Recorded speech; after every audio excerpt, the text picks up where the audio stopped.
साहिब गुणी निधाना,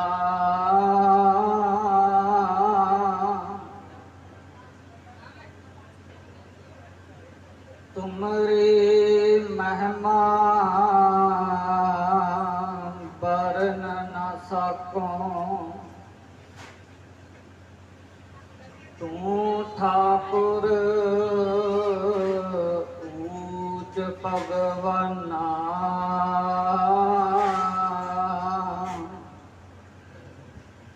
धन वाहिगुरु साहिब जी।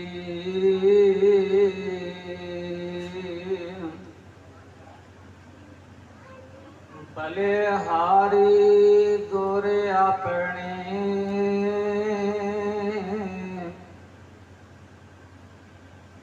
त्योहारी साधवार,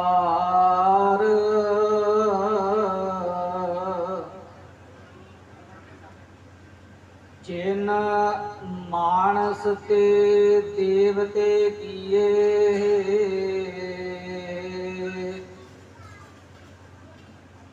करत ना लागे वार।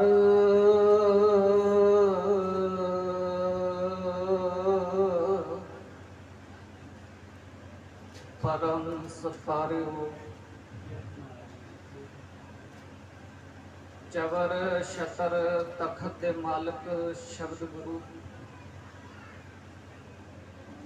धन धन साहिब सतगुरु गुरु ग्रंथ साहिब पातशाह महाराज, तिन्हां दी पावन हजूरी दे अंदर आप समूह संगतां रल मिल के जुड़ के बैठे हो। काफ़ी लंबेरे समय तो आपां सतगुरु जी की पावनमई गोद का आनंद मान रहे हाँ। सरदार हरबंस सिंह समूह परिवार, जिन्हों मालक अकाल पुरख वाहिगुरु जी ने कुछ समा पहला पोतरे अते दोते की दात बख्शिश की है। समूह परिवार ने रिश्तेदारा ने रल मिल के सतगुरु जी का कोटान कोट शुकराना करने वास्ते अपने गृह विखे श्री सुखमनी साहब पावन बाणी दे जाप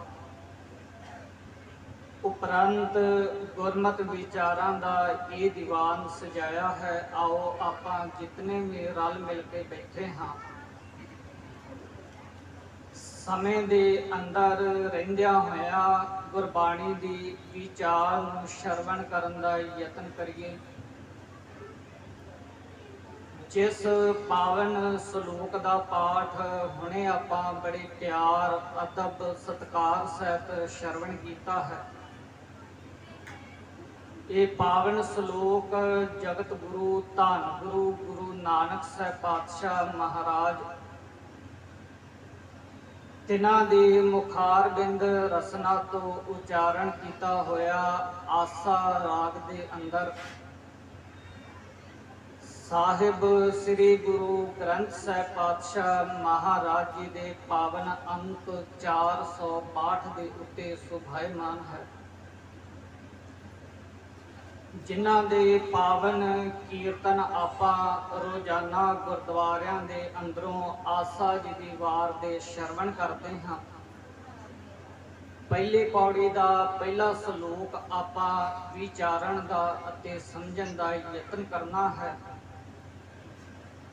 कि सतगुरु गुरु नानक साहब पातशाह महाराज इस पावन सलोक के अंदर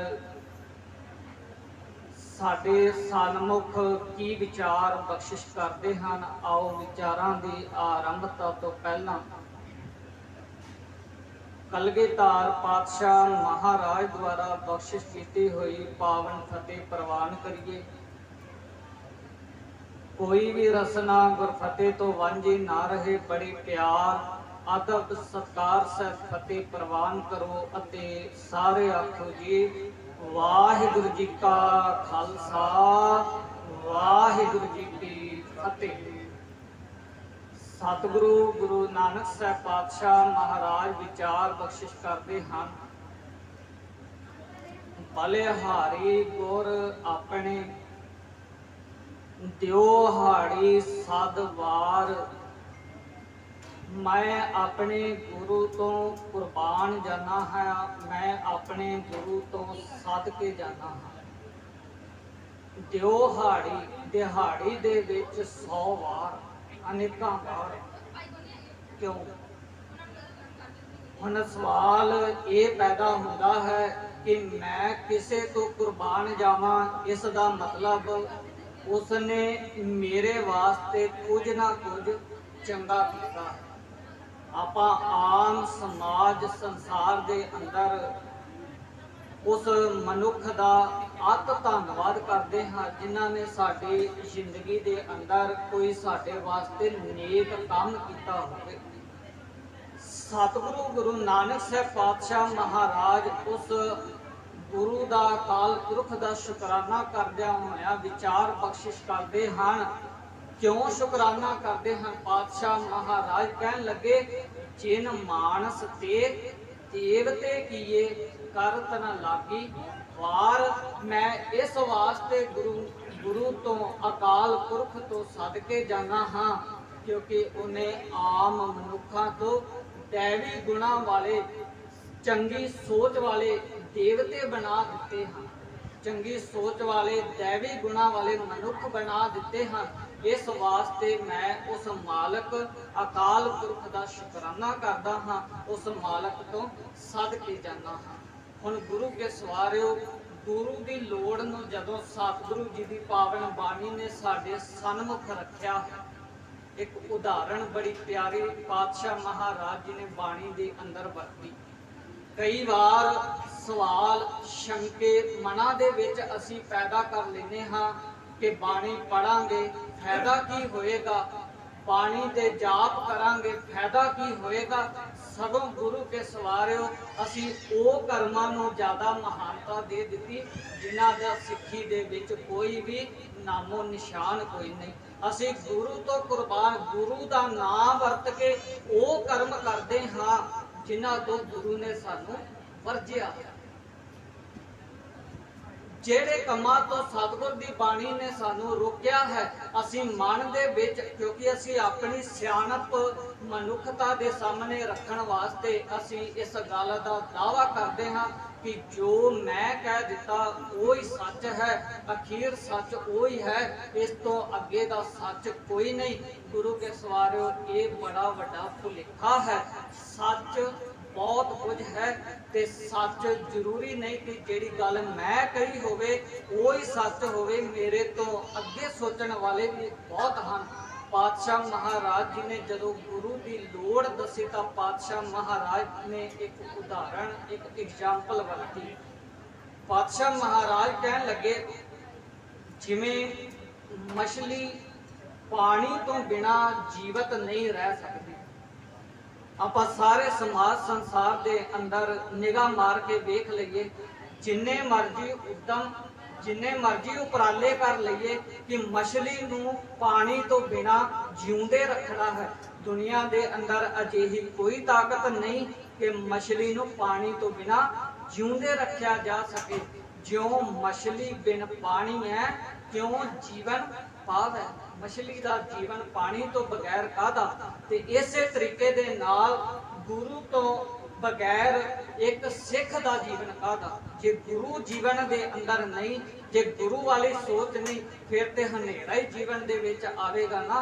भट्टा ने गवाही इस गल की भर दी। भट्ट साहबान कहन लगे, गोर बिन घोर अंधार गुरु बिन समझ न आवे। गोर बिन सुरत न सिद्ध गुरु बिन मुक्त न पावै। गोर कार सच विचार गुरु कार रे मन मेरे, हे मेरे मना गुरु नूं समर्पण हो। हुण निगाह मार के नाल नाल असीं भी झात अपने अंदर मारनी, क्योंकि जे बाणी का आसरा तक रहे हाँ, बाणी की गोद के अंदर बैठे हाँ, तो अपना जीवन स्वै पड़चोल करनी ते जरूरी है। स्वै पड़चोल करिए कि असी किते गुरु का नाम वरत के किते होर ही रस्ते दे उत्ते ते नहीं तुरे हुए। जिस रस्ते तो मालिक ने गुरु ग्रंथ साहिब पातशाह महाराज जी की पावन बाणी ने सानू रोकिया होवे, किते हो सकता अजिहे लोग होण जिहड़े गुरु का नाम वरत के अपना रस्ता मार्ग दसन का यतन करते होण। हुण गुरु के सवारिओ सतगुरु जी की पावन बाणी अते इतिहास जो पावन बाणी दे अंदर है, वो इतिहास दे अंदरों जदों आपां पढ़ांगे तां वो गुरसिख गुरसूर ने गुरबाणी की कसवटी के उत्ते खरे उतरते हुए सानू नजर आते हैं। भाई लैणे जी की मैं एक एग्जाम्पल छोटी जी आप संगतां दे नाल साझी करांगा। 1532 दे विच जिस समय गुरु नानक साहिब पातशाह महाराज जी की शरण दे विच आउंदे हैं, संखेप विचारा रखांगा। इस तो पहला उन्हां दा जीवन की सी? भाई लैणे दा गुरु की शरण आउण तो पहला दा जीवन किस तरीके दा सी, जिवें साडा अज बनिया होया है। भाई लैणे दा जीवन इस तरीके दा सी, उन्हां दे माता पिता पंडितां दे कोल जांदे सन, हवन कराउंदे सन, मूर्तियां नूं मत्था टेकदे सन, फोटोआं दे अगे मत्था टेकदे सन। समां बतीत हुंदा गया। भाई लैणे दे माता पिता इस संसार तो अकाल चलाना कर जाते हैं। 1532 तक दे विच अनेकां प्रीखियावां भाई लैणे दियां गुरु नानक साहिब पातशाह महाराज जी दे इम्तिहान दे विच होईयां हन। गुरु नानक साहिब पातशाह महाराज जी दे समय दौरान भाई लैणे दियां अनेकां प्रीखियावां होईयां हन। जिवें स्कूल कॉलेजां दे विच विद्यार्थी नूं पास करने दे वास्ते उस दे पेपर टैसट वक्खो वक्खरे तरीके दे नाल लए जांदे हैं। इस तरीके दे नाल उस तो बाद दी जिम्मेवारी जदों माता पिता चढ़ाई कर जांदे हैं, उस तो बाद ये ड्यूटी जिहड़ी है ये भाई लैणे दी लग जाती है। सारे नगर दे विचों लोकां नूं इकट्ठा करना, सद्दा देना ते एक दिन मिथ के उस जगह दे उत्ते जाना जिथे मूर्तियां दे इशनान, मूर्तियां दे हवन, मूर्तियां दे अगे मत्थे टेकने, अजिहे कर्म जिहड़े सन वो कीते जांदे हन। जदों गुरु नानक साहिब पातशाह महाराज जी की शरण दे विच आउंदे हन, उस तो बाद ये सारे कर्म छड्ड दिंदे हन, क्योंकि वो गुरु नानक साहिब जी का अंग गुरु अंगद बन गया। जिहड़े साडे दूसरे गुरु हैं ये पहला अजिहे कर्म करते सन जिहड़े गुरु नानक साहिब जी के घर दे विच प्रवान नहीं, जिहड़े कर्म गुरु नानक साहिब जी की विचारधारा की कसवटी के उत्ते खरे नहीं उतरते, भाई लैणे ने वो कर्म करने शुरू कर दिते। पर पता लगा कि ये तो मैं हनेरे दे विच जीवन बतीत किया, क्योंकि जिहड़ी मूर्ति कुछ बोलदी कोई नहीं, जिहड़ी तस्वीर कुछ बोलदी कोई नहीं, उस तस्वीर दे अगे असी मत्था टेकीए, असी कोई चीज मंगीए, वो तस्वीर साडे अगे की रखेगी? उस तस्वीर दे अंदर ताकत नहीं कि वो कुछ बोल के दसे। निगाह मारियो गुरु के सवारियो, किते असी भी तेरे अजिहे भरम दे विच नहीं। तुहाडे गुरद्वारियां दे अंदर लगियां होईयां तस्वीरां जिन्हां दा नाम गुरु नानक वरतिया जाता है, मैं आप संगतां नूं बेनती करांगा, ये गुरु नानक साहिब जी दी तस्वीरां नहीं। गुरु नानक साहिब जी की तस्वीर ते वो होएगी जिहड़ी जपजी दी विचार दे उत्ते खरी उतरदी होएगी, जिहड़ी गुरबाणी दी कसवटी दे उत्ते खरी उतरदी होएगी। क्योंकि तुसीं आ मेरे तो वडेरी उम्र दे बैठे हो, सोच के समझ के वेखियो कि गुरु नानक साहब पातशाह महाराज बाणी दे अंदर कुछ होर लिख के ते आप अपने जीवन दे अंदर होर कर्म करते होंगे। सवाल ही पैदा कोई नहीं होता कि गुरु नानक साहब ने सिखां नूं हुक्म होर दिता होवे ते आप अपना जीवन किसी होर तरीके दे नाल बतीत कीता होवे। असीं प्रवान कर लिया, साडे गुरुद्वारियां तो लैके साडियां कारां जीपां ट्रैक्टर घर सारी जगह दे उत्ते ये मनोकल्पित तस्वीर लगी हुई नजर आती है, क्योंकि धूफ बत्ती करनी सौखी है, गुरबाणी पढ़नी औखी, पर है इदा नहीं। गुरबाणी औखी थोड़ी, ये भरम पैदा किया गया कि बाणी पढ़ांगे, पढ़दियां एक अखर भी गलत हो गया तो पाप लगेगा। बाणी पढ़दे पाप थोड़ी लगेगा, वो बच्चे नूं कितना पाप लगदा होएगा जेड़े बच्चे ने 9 महीने माता दी कुख विच रह के जन्म लैके पहला चाचा शब्द शुद्ध नहीं बोलिया होना, किन्नी वार उन्हें ताता ताता करदिया जीवन बतीत किया होना। ते जे भरम दे विच उस बच्चे दे चपेड़ा मार दे, उस बच्चे दी कुट कर दे कि तू चाचे दा सत्कार ही नहीं करता, तू ताता ताता दिन भर लाई रखदा है, ते वो बच्चा चाचा शब्द बोल नहीं सी सकदा। गुरु के सवारे साडे मना दे अंदर ये भरम पैदा किया गया, जे जपजी साहब दी बाणी पढ़ी ते जे पढ़दे साडे कोलों एक भी गलती हो गई तां असीं पापी हाँ, असी पापियां दी गिनती विच गिने जावांगे।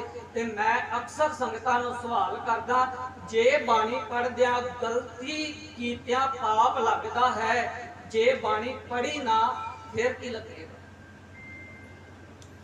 वो ते चलो मान लो एक गलती होएगी, 2 गलतियां हो जाणगियां, ते जे पढ़ी ना फिर हुण आओ गुरबाणी दी कसवटी, गुरबाणी दी कसवटी दे उत्ते उस तस्वीर दी कोई भी तस्वीर, वैसे मैं एक दा जिक्र कर रहा हाँ, गुरसिखां नूं गुरु दी बाणी दा यह संदेश है कि गुरसिख ने गुरु ग्रंथ साहिब पातशाह महाराज जी की पावन बाणी तो बगैर किसी दे अगे अपना मत्था नहीं रगड़ना, भावें जिन्नी मर्जी वड्डी दुनिया की ताकत होवे। ते अजिहा इतिहास साडियां मातावां भैणां बजुर्गां ने जीव के भी दिखाया। जदों मां दी गोद दे विच बच्चा दुध पींदा सी, जदों उसनूं खोया जाता है, माता फिर भी मालक दे शुकराने वालों गुरबाणी का पाठ करती है, ये नहीं मालक नूं लांभे देने शुरू करती। ये है गुरसिख। आओ गुरबाणी की कसवटी दे उत्ते उस तस्वीर की परख करिए अते अज प्रण करके जाइए कि लगियां होइयां तस्वीरां नूं अपने घरां दे विचों हटा देवांगे। सच जानियो जिद्दन तस्वीरां पूजनियां बंद कर दित्तियां, गुरु नानक दी बाणी दा एक अखर, एक शब्द, एक पौड़ी, एक तुक दा पाठ करना शुरू कर दिता, तुहाडा जीवन गुरसिखां वाला बन जाएगा। कोई दुनिया की ताकत तुहानूं डुला नहीं सकती, कोई दुनिया की ताकत तुहानूं भरमां दे विच वहमां दे विच पा नहीं सकती। सतगुरु गुरु नानक साहब पातशाह महाराज जी की जदों पावन बाणी नूं पढ़िए, आओ समझिए कि सतगुरु जी ने तस्वीर के बारे की क्या है। सतगुरु महाराज कहन लगे, तस्वीर की बनतर अपने सुरत दे अंदर लैके आयो, जिसनूं असीं अज तक गुरु नानक साहब जी का नाम दिता, सारियां ने आपां वेखी हुई है। कोई अजिहा नहीं बैठा होना, भावें सिर ते पग है भावें सिर ते पग नहीं, गुरु नानक साहब की तस्वीर जेड़े नाम के उत्ते प्रचलित की हुई असीं सारियां ने अपनी सुरत दे विच लियानी है ते गुरबाणी की कसवटी दे उपर परखण का यतन करना है। किते ये तो नहीं चलाक व्यक्ति ने साडे कोलों गुरबाणी खोनी सी ते गुरबाणी खोण वास्ते, गुरबाणी तो दूर करने वास्ते एक छोटा जिहा खिडौना तस्वीर का सानूं दे दिता।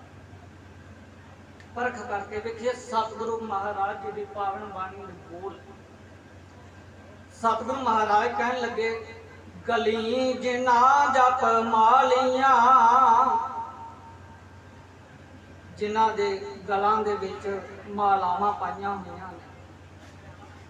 गली जिन्ना जप मालियां लोटे हाथ निबाग, जिन्हां नूं पानी आउंदी नाल नाल पढ़ो। गली जिन्ना जप मालियां लोटे हाथ, ओए हर के संत ना आखिए बानारस के। हुण किथे क्या कि अकाल पुरख दा ये जीव होएगा।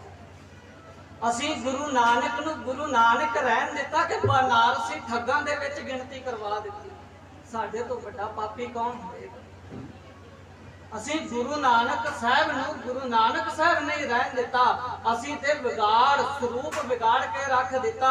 वैसे गुरु नानक पातशाह जी की जे तस्वीर भी असी रखनी सी ना दुनिया दे लोगों, उस समय कोई कैमरा नहीं सी ते गुरु नानक साहब जी का शरीर इस तरह का लिशकिया पुशकिया थोड़ी होएगा। जिन्हां ने जंगलों के विच सफर तय किया होवे। इतिहासकार लिखते ने 3 प्रचार दौरे पैदल सफर जेड़ा है गुरु नानक साहब पातशाह महाराज जी ने अपने बजुर्ग माता पिता नूं छड्ड के संसार नूं लोकाई नूं सच दा होका देण वास्ते पैदल यात्रा शुरू की। हर घर दे विच जाके सच दा होका दिता कि दुनिया दे लोगों ये तुसी की कर रहे हो, ते सच उस मालक अकाल पुरख नूं अकाल पुरख वास्ते उस अकाल पुरख जी दे नाल जुड़न वास्ते तुसी की कर्म कर रहे हो जिहड़ा परख कर समा बतीत हुंदा है। प्रचार दौरियां दे दौरान ठगन सज्जन ठग दे नाल मुलाकात हुंदी है। उस मुलाकात दे दौरान सज्जन ठग जिसने गुरबाणी दा एक शब्द जेड़ा सुनिया सी ते उस सज्जन ठग तो सज्जन बन गया सी, क्योंकि गुरबाणी दी विचार ही अजिही सी। क्योंकि गुरबाणी नूं जदों उस सज्जन ने सुनिया ते स्वै परचोल करनी शुरू की कि मैं जीवन दे अंदर जिंदगी दे अंदर कर्म की कर रहा हाँ, ते सच दा होका ते मेरे कोलों किते दूर ही रह चलिया सी। भाई मरदाना गुरु नानक साहब पातशाह महाराज जी दे नाल सन। हुण जदों सारा कुछ जदों आपां पड़चोल करके वेखदे हाँ, फिर अरदास दे विच उन्हां दा जिक्र कीता गया जिन्हां ਸਿੰਘਾਂ ਸਿੰਘਣੀਆਂ ने गुरु के सवारे इकाग्रता इधर नूं बनाओ। आपां गुरु दी हजूरी विच बैठे, कोई गल नहीं, लाइट चलेगी 5 मिनट सर जाएगी। सतगुरु गुरु ग्रंथ साहिब पातशाह महाराज जी की पावन बाणी नूं पढ़दियां ते जदों उस नूं अपने जीवन दे अंदर जिन्हां ने जीव के वेखिया है उन्हां नूं असीं अरदास दे विच रोजाना 2 वेले चेते करदे हां, सवेर वेले ते शाम वेले। जिन्हां ਸਿੰਘਾਂ ਸਿੰਘਣੀਆਂ ने धर्म हेत सीस दिते बंद बंद कटवाए खोपरियां लोहाइयां चरखड़ियां ते चढ़े आरियां नाल चिराए गए गुरद्वारियां दी सेवा लई कुर्बानियां कीतियां धर्म नहीं हारिया सिੱਖੀ केसां स्वासां संग निभाही तिन्हां दी कमाई दा ध्यान धर के खालसा जी बोलो जी वाहिगुरू। ये उपदेश सी साडा। जे सुख है असीं भी तां इदां कर दिंदे हां, जे दुख आउंदा है तां असीं भी किसी सियाणे दी बांह लभनी शुरू कर दिंदे हां कि कोई सियाणा बांह फड़ा देवे, कोई धागा करके गल च पा देवे, कोई हत्थ च मौली बन के बन देवे, पर मौली नहीं। गुरसिखां दे हत्थ दे विच ते कड़ा होना चाहिदा सी। गुरसिख मौलियां ते भरोसा थोड़ी करेगा। मौली अज नहीं कल नूं, कल नहीं परसों हत्थ दे उत्ते गायब हो जाएगी। पर यह पाया होया कड़ा तुहानूं एक उपदेश दिंदा है, एक संदेश दिंदा है कि किरत दी करो, अपनी किरत जिहड़ी है आप करो, ना कि किसी दे नाल बेईमानी करके अपने कोल धन दौलत पैसा इकट्ठा करने की तैयारी दे विच रखो। हुण पातशाह महाराज जी की पावन बाणी के अंदर वाक हैं जदों आपां पढ़दे हां, सतगुरु महाराज जी कहंदे गुरसिख दा जीवन इस तरीके दा है। अनेकां कठिनाइयां आईयां जीवन दे विच, तकलीफां आईयां, पर मालक दा भाना, मालक दा शुकराना करनो गुरु दा सिख पिछे नहीं होया। पातशाह महाराज बाणी दे अंदर कहन लगे, जे सुख दे तां तुझे आराधी, दुख भी तुझे ध्याई, जे भुख दे तां इति राजा, दुख विच सुख मनाई, सर्ब सुखा का दाता सतगुर, ताकि शरणी पाइयै, दर्शन भेटत होते आनंदा, दुख गया हर गाइयै। धागियां दा दुख थोड़ी दूर हुंदे, रब दा नां लिया, रब दे भाने दे विच, रब दी रजा विच राजी रहा। किसी तरीके की भी तकलीफ साडे जीवन दे उत्ते, साडी जिंदगी दे अंदर आ जावे, गुरु के सवारे कदे भी डोलियो ना। गुरु नानक ने बड़ा भरोसा किया सी, जदों 1708 दे विच गुरु ग्रंथ साहिब पातशाह महाराज जी की पावन बाणी नूं गुरता गद्दी बख्शिश की, तो पातशाह महाराज कलगीधर 10वें पिता कहन लगे, साब सिखण को हुक्म है, गुरु मान्यो ग्रंथ। अज अज हुण गुरु ग्रंथ नूं मन्नण तो भाव की है, गुरु दे अंदर जो लिखिया होया है, गुरु गुरबाणी दे अंदर जो लिखिया है, जो असीं पढ़िया है, उसनूं अपने जीवन दे अंदर कमा के लैके आइए। हुण गुरबाणी दी महानता किस दे विच है? इस दे विच महानता नहीं कि असीं सवेरे जपजी साहिब दे पाठ किन्ने कीते ने, नहीं, इस दे विच कोई महानता नहीं। महानता इस दे विच है कि जे जपजी साहिब दा मूल मंत्र पढ़िया है, जे जपजी साहिब दी पहली पौड़ी दा पाठ कीता है, उस दे अंदरों सिੱਖਿਆ। महानता इस दे विच है।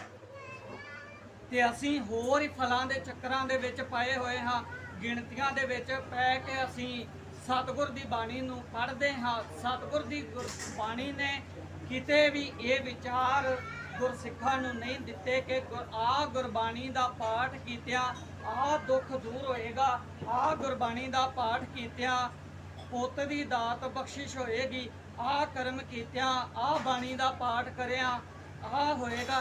इदां दे वहमां भरमां तो सतगुर दी बाणी ने दूर किया है। ते साडा मन जिहड़ा है ये तकड़ा करने वास्ते सतगुर जी ने इस विचार नूं साडी झोली दे विच पाउण दा यतन कीता सी।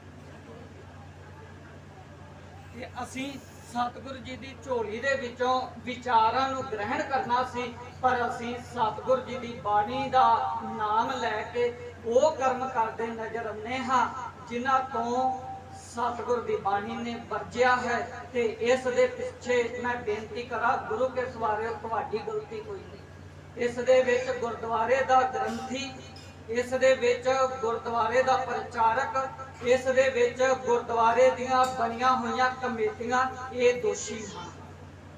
इन्हां ने तुहाडे तक सच दा होका नहीं जाण दिता। जिस दिन सच दा होका ग्रंथी ने दिता, पिंड वालियां ने सभा इकट्ठी कर ली कि ग्रंथी की छुट्टी कर दो। क्यों? ग्रंथी ने माड़ा की किया? ग्रंथी ने माड़ा थोड़ी किया। ग्रंथी उदों सच दा ग्रंथी है जदों वो गुरबाणी दी सही विचार ते गुरबाणी दी सही विचार दे नाल नाल गुरबाणी दी जो मर्यादा है वो साडे तक अपनाए। नहीं तो मेरे वर्गे कई बने हुए तुरे फिरदे बन जाणगे ग्रंथी। ग्रंथी बनना औखा थोड़ी है, पाठ करना औखा थोड़ी है। पाठ तो हर कोई कर लवेगा, पर पाठ की मर्यादा जो श्री अकाल तख्त वालों पंथ प्रमाणित सिख रहत मर्यादा। जे असीं मर्यादा दे विषा नहीं कि आपां मर्यादा दा विषा हुण छेड़ के बैठ जाइए। मर्यादा दे विच ओ मर्यादा प्रमाणित की जाएगी जिहड़ी अकाल तख्त वालों सिख रहत मर्यादा प्रचलित है, जिहड़ी श्रोमणी कमेटी दे द्वारा छापी जाती है ते जिहड़ी भेटा रहत गुरुद्वारियां दे अंदर आम घरां तक पहुंचाई जाती है। उस मर्यादा के उत्ते असीं पहरा देना है। ते जदों असीं वक्खो वखरे तरीके दे नाल सोचांगे तां गुरु के सवारियो फिर असीं सतगुरु जी की बाणी तो कोहां दूर ही रवांगे, गिणतियां मिणतियां दे चक्करां विच पवांगे, फिर सतगुरु जी दे उपदेश तो असीं किते दूर ही नज़र आवांगे। तां ते साडा जीवन गुरबाणी वाला बनदा नहीं। हुण सतगुरु ने कितना सौखा शब्द लिखिया सी साडे वास्ते, सर्ब सुखां का दाता सतगुरु, ताकि शरणी पाइय दर्शन भेटत होत आनंदा, दुख गया हर गई। हुण व्याख्या बड़ी सौखी है कि सारे सुखां दा दाता वो अकाल पुरख महाराज आप है। उसकी रजा दे विच ही सुख आवेगा ते उसकी रजा दे विच ही दुख आवेगा, पर असीं राजी दोनों अवस्थावां दे विच रहना है। असीं फिर जदों सुख की गल आई असीं भटकना शुरू कर दिता कि फलाने की चौंकी ते जावांगे सुख आवेगा, फलाने दे हवन करके आवांगे सुख आवेगा। सतगुरु महाराज कहन लगे नहीं, इदां दा चानन ते तेरे जीवन दे अंदर इस तरीके दे नाल है, जे 100 चंदा उगमै सूरज चढ़े हजार, इत्ते चानन हुंदियां गुर बिन घोर अंधार। गुरु तो बगैर जे गुरु दे लड़ नहीं लगे तां दुनिया दे उत्ते कोई भी मनुख नहीं है कि साडे जीवन दे अंदरों हनेरा जिहड़ा विचारां दा, वहमां भरमां दा, पाखंडां दा, कर्मकांडां दा बनिया होया है वो दूर हो जाए। वो दूर करने वास्ते सानू गुरु ग्रंथ साहिब पातशाह महाराज जी दी बाणी दे लड़ लगना पवेगा। एक बार लड़ गुरबाणी दा फड़ना ही पवेगा, तां ही साडा सरबत दा भला होवेगा। आपां पढ़दे हां अरदास दे अखीर दे विच, नानक नाम चढ़दी कला तेरे भाणे सरबत दा भला। नानक दे नाम नाल, हुण नानक दा नाम उस अकाल पुरख परमात्मा दे नाम नूं जपिया साडा जीवन जिंदगी चढ़दी कला वाली होगी। तो उस दे नाल नाल असीं सरबत दे भले वाले कारज भी करने शुरू करने हैं। ये होएगा असल दे विच गुरु दी शरण दे विच आना। ते जिस दिन भाई लहणे वांग असीं गुरु नूं समर्पण हो गए, जे भाई लहणे दा जीवन बदल सकता है तां गुरु अज भी वही है। गुरु उस समय भी वही सी ते अज भी वही है, आने वाले समय दे अंदर भी वही गुरु रहेगा। पर सानू समर्पण गुरु नूं होना पड़ेगा। ये कारज गुरु ने नहीं करना, इसकी शुरुआत सानू अपने आप करनी पड़ेगी। आओ एक प्रण करिए, भावें हिंदी दे गुटके तो जिन्हां नूं पंजाबी नहीं आती, संध्या वेले सोदर दा पाठ ते अमृत वेले जपजी साहिब दा पाठ करना शुरू करिए। जरूरी नहीं पूरा ही करिए, जितना समा है। जे तुहाडे कोल समा है तुसी 5 पौड़ियां भी कर सकते हो, कोई वहम नहीं, कोई पाप नहीं, कोई पुण्य नहीं। तुहाडे कोल समा है तुसी जपजी साहिब दा करके अगले दिन किसी होर बाणी दा भी कर सकते हो। पर साडे कोल सौखे सौखे 4-5 शब्दां दी व्याख्या आती है, पर गुरबाणी दे अंदर बड़े शब्द अजिहे हैं जिन्हां दी अजे तक ना साडे सामने व्याख्या हुई है ते ना साडे सामने गुरुद्वारियां दे रागी सिंघां ने कीर्तन के रूप दे विच संगतां नूं श्रवण करवाए हैं। असीं थोड़े जे शब्द लभे हुए हैं, जे सुख है तां आ शब्द पढ़ देने ने, जे दुख की घड़ी है तां आ शब्द पढ़ देने ने। नहीं इन्हां धर्मां तो उपर उठिए ते समुची गुरबाणी दे विचों उन्हां शब्दां दा भी पाठ करना शुरू कर दईए जिन्हां तो साडे जीवन दे अंदर बड़ी तगड़ी तब्दीली आ सकती है। आओ गुरु के सवारियो, सतगुरु गुरु ग्रंथ साहिब पातशाह जी की पावन बाणी का आसरा तकीए तां जो साडा जीवन सोहना अते सुचज्जा बन जाए। ਵਿਚਾਰਾ ਕਰਦਿਆਂ ਏਕ ਨਹੀਂ ਬੇਅੰਤ ਪ੍ਰਕਾਰ ਦੀਆਂ ਭੁੱਲਾਂ ਚੁਕਾਂ ਦੀ ਸਤਿਗੁਰੂ ਗੁਰੂ ਗ੍ਰੰਥ ਸਾਹਿਬ ਪਾਤਸ਼ਾਹ ਮਹਾਰਾਜ ਬਖਸ਼ਣਯੋਗ ਆਪ ਸੰਗਤਾਂ ਦਾ ਧੰਨਵਾਦ, ਜਿਨ੍ਹਾਂ ਨੇ ਬੜੇ ਅਦਬ ਸਤਿਕਾਰ ਸਹਿਤ ਸਤਿਗੁਰੂ ਜੀ ਦੀ ਪਾਵਨ ਬਾਣੀ ਦੀ ਵਿਚਾਰ ਨੂੰ ਸ਼ਰਵਣ ਕੀਤਾ ਹੈ। ਸਮੂਹ ਪਰਿਵਾਰ ਵੱਲੋਂ ਆਪ ਸਮੂਹ ਸੰਗਤਾਂ ਦਾ ਧੰਨਵਾਦ। ਪਿਆਰ ਅਦਬ ਸਤਿਕਾਰ ਦੇ ਨਾਲ ਫਤਿਹ ਪ੍ਰਵਾਨ ਕਰੋ ਅਤੇ ਸਾਰੇ ਆਖੋ ਜੀ ਵਾਹਿਗੁਰੂ ਜੀ ਕਾ ਖਾਲਸਾ ਵਾਹਿਗੁਰੂ ਜੀ ਕੀ ਫਤਿਹ। ਵਾਹਿਗੁਰੂ ਜੀ ਕਾ ਖਾਲਸਾ ਵਾਹਿਗੁਰੂ ਜੀ ਕੀ ਫਤਿਹ। ਸਾਧ ਸੰਗਤ ਜੀ ਧੰਨਵਾਦ ਵੀਰਾਂ ਦਾ।